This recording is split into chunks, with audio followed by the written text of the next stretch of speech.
বরগুনার আমতলীতে আনসার ও ভিডিপির ইউনিয়ন ভিত্তিক মৌলিক প্রশিক্ষণের সমাপনী অনুষ্ঠান অনুষ্ঠিত হয়েছে। বরগুনার আমতলী উপজেলা প্রতিনিধি মোহাম্মদ ইমরান ইসলামের পাঠানো তথ্য ও ভিডিও চিত্রে দেখুন বিস্তারিত। বরগুনার আমতলীতে ৬ নং সদর ইউনিয়নের টিয়াখালী কলেজে আনসার ও গ্রাম প্রতিরক্ষা বাহিনীর 10 দিনের মৌলিক প্রশিক্ষণ শুরু হয় গত ৭/৯/২০২৫ এবং শেষ হয় ১৮/৯/২০২৫ তারিখ। বৃহস্পতিবার সকাল 10টার সময় সমাপনী অনুষ্ঠান অনুষ্ঠিত হয়। জাতীয় নির্বাচনকে সামনে রেখে 10 দিন এই মৌলিক প্রশিক্ষণ দেওয়া হয়। ওই প্রশিক্ষণে আনসার ও গ্রাম প্রতিরক্ষা বাহিনীর কাজ এবং নির্বাচনের সকল বিষয়ে প্রশিক্ষণ দেওয়া হয়েছে।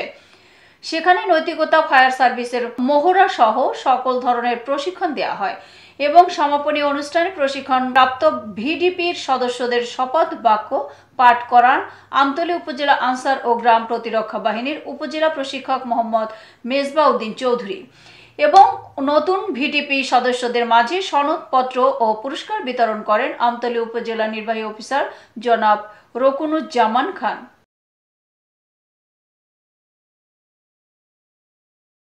এতক্ষণ সঙ্গে থাকার জন্য ধন্যবাদ।